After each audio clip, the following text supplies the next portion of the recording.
Hi there, and welcome to another Seeds Dispatch. Thank you so much for joining us in these really uncertain, chaotic, and wild times.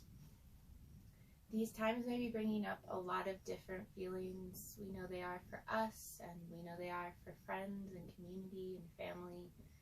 Different layers of grief and fear, anxiety, questions about what comes next, questions about how do we heal ourselves, this planet, and our relationships with others, especially across difference in identity and experience. How do we build a world where all of us have a place? How do we build a world that takes accountability for the systems of oppression that have been part of our country from the beginning? How do we reckon with that, and how do we move forward in a good way? Absolutely. And if you're like us, you may be feeling a lot of emotion at this time, whether that's fear or anger or frustration or even excitement at the changes that are taking place. And the path forward may seem a little bit uncertain. Like, what steps do we actually need to take to see these changes unfold in a good way that can serve us all and help us move towards a world that's more interconnected, that's more mutually supportive, that's more founded on the principles of love and belonging. And we just want to recognize those feelings as so natural. We are in a moment, individually and collectively, where we don't know fully what happens next. The metaphor of a birthing process has been used and feels so true in so many ways. We're in this process of expansion and contraction. We're in these labor pains of wanting to bring forth a new way of being, a new way of living within ourselves and living in relationship with others, living in relationship with the earth. And yet it's a real initiation, a real threshold crossing. Birth has a lot of risk at stake in it. It is something that asks all of us, it asks everything of us to be able to be in that process, to stay with that process, and knowing that it's really only us as humans, as a world community, that can see ourselves through this initiation, that can make this life be born in a good way for all beings. So I think that poses the next question of, like, what actually can pull us across this threshold from one place, this previous place that we've been as a collective that is revealing itself to be problematic and has been revealing itself for a long time. Just now the problems are arising in the collective conscious more clearly. So what actually pulls us into a new space, into a new way of being, a new way of relating to ourselves, of relating to each other, of relating to the earth, that's going to be healing, that's going to be more loving and more connected. And so we think that this invitation is really at this moment to really feel what is, to feel the intensity of the lockdown that we just experienced, the global pandemic where the entire world was in a collective shared experience, with the current riots going on and the race issues that are being brought to the surface. Can we feel those? Can we feel now as sort of the world is trying to go back to what it was before, as the economy tries to reboot itself, as we go back to our old ways of being or our old jobs? Can we feel the discrepancy? Are there things that we don't want to go back to? Are there things we want to change about ourselves, about our livelihood, about our homes, about our communities? And to sit with the discomfort, if discomfort is there, to sit with the excitement or the possibilities or the visions for a new way. Even though the path is unclear, we feel like the invitation is really full-bodied feeling of the emotions, of the grief, of the frustration, of the anger, and let our intuition guide us into new landscapes. Let our feelings show us the discrepancies of the moment, and allow movement to take place, movement to begin to push us into new directions, into new ways of being. Yes, we really believe that emotions are a source of our greatest teachings, our greatest wisdom. Our emotions show us so much about what we both really want and need, but also they show us about what is not feeling good, what is not working. We really think that emotions can show us and reveal to us our deepest values and our deepest needs, both individually and collectively. And so when and if these difficult, uncomfortable, grief-filled emotions are coming up for you or for loved ones, really encourage you to sit with that, to feel that, to look at that and to wonder, what is that telling me about what I most value in life? What is that most telling me about what I most need to feel good, to feel connected, to feel a sense of belonging, to feel a sense of peace and justice in our world? Those emotions can show us because they tell us that there's a different way of being. They reveal to us that this isn't the only way it has to be. There's a deep knowing inside, internally, that things are not right in our world. Things are not well in our world. Our relationships with the earth and each other and parts of ourselves are not fully healed, fully whole. And so those emotions can help guide us towards what we know on some even unconscious level, some intuitive level, could be more right, could be more life-giving, could be more beautiful, could be more joyous, could be more connecting, could be more fulfilling and meaningful. Absolutely. And with these deep, intense emotions, there can oftentimes be this sort of temptation for projection, right? The temptation for blame around frustration or around anger. We also feel like this time is asking us to retract our projections, retract our blame, to sit with the internal discomfort and the feelings and the emotions that are arising, to accept relative reality, meaning that someone else's experience is true for them, even if it's not our own experience. And can we connect into empathy?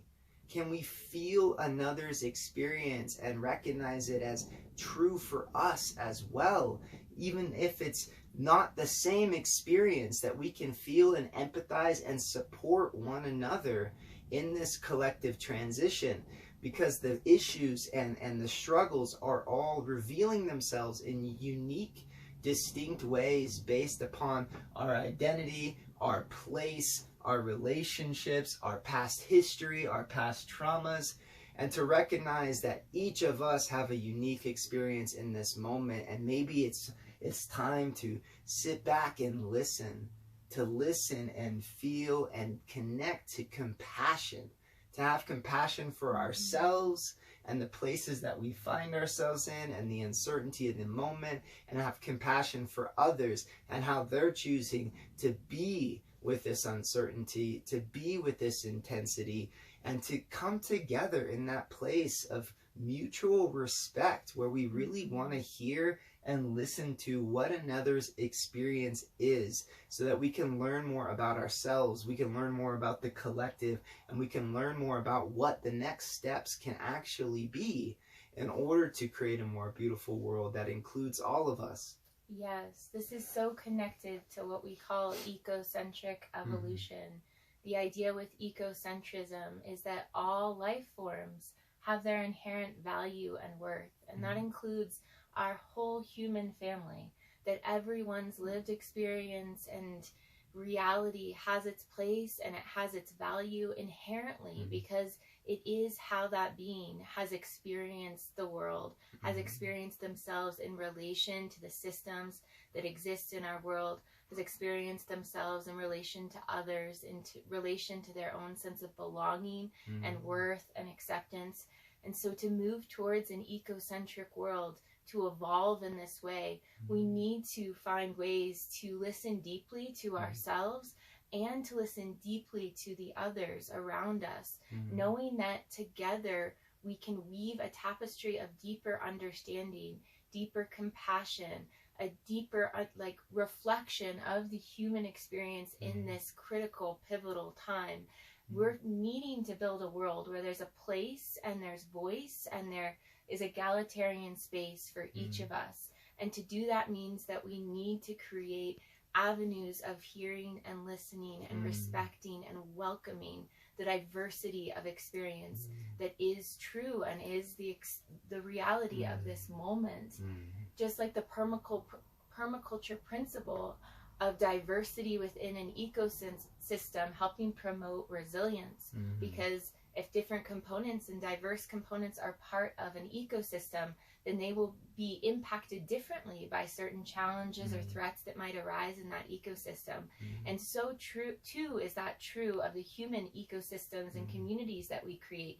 We need that diversity of experience to create a sense of resiliency, to create a sense of bringing different gifts, different voices, different experiences to help us come to know ourselves as a human psyche, as a human consciousness, as a human community.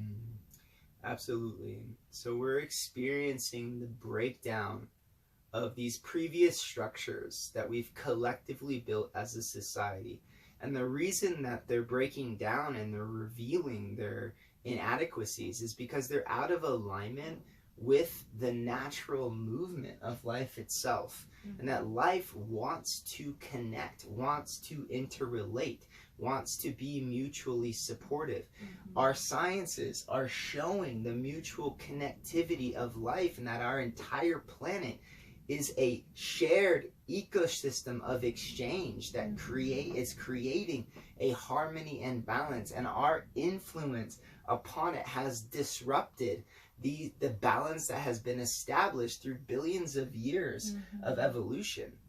And so this process of evolution, this intelligence, this intuitive creative force that built these bodies, built these psyches, that grew this entire world,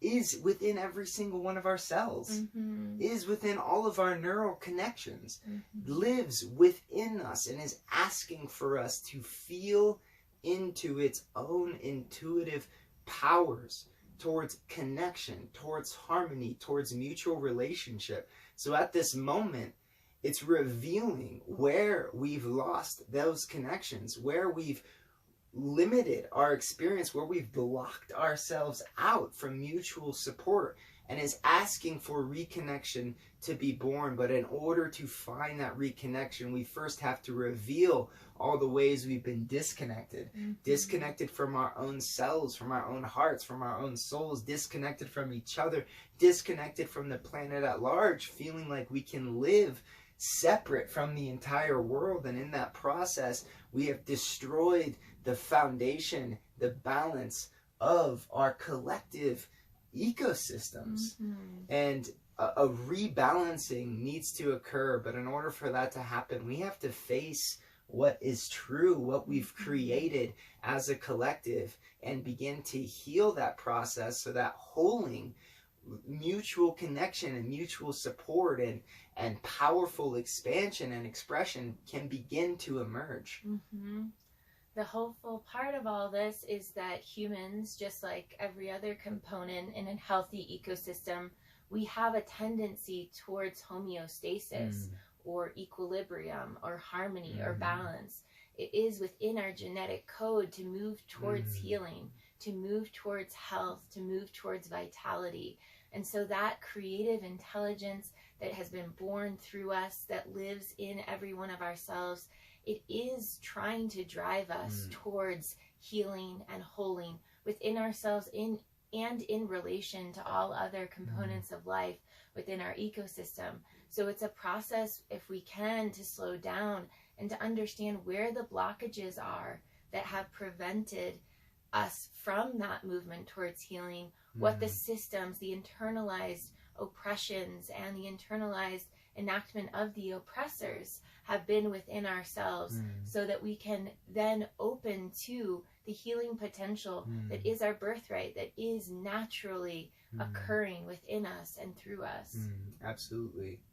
So we feel like the invitation is to say yes to this moment, to feel the collective intensity to sink into trust in the evolutionary potential that lives within us, that is pushing us towards reconnection, pushing us towards integration and healing.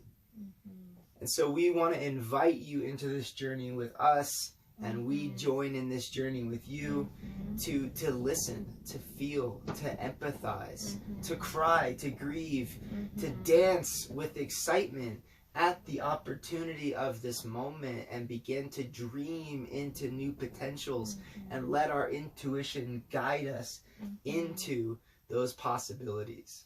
It's such an incredible moment to recognize that we get to co-create this reality that we live in, and we get to co-create the future world that we leave for future generations. And so that saying yes to the full intensity of this moment is also saying yes to having a hand and having a part in the story as it continues to play out. And that's a real gift. It's a real incredible opportunity to be a co-creator with life. We are life. We are sourced from the earth, and we get to be a part of her healing process now, co-creating the next chapter of this human story. Yeah, and if we can do that, a more beautiful world than we can possibly imagine will begin to take root. And at this moment, it's time that we plant the seed in the soil. And that seed, that planting process, the seed hasn't grown yet, the new world hasn't been born yet, but it's been imagined. The action of tending the soil, of placing that seed in the ground, of nurturing that seed so that it can sprout into new possibilities. We feel like that is this moment for us collectively. So let's lean into this opportunity and help shape this future world together. Yes. Take care, good friends. Thank you.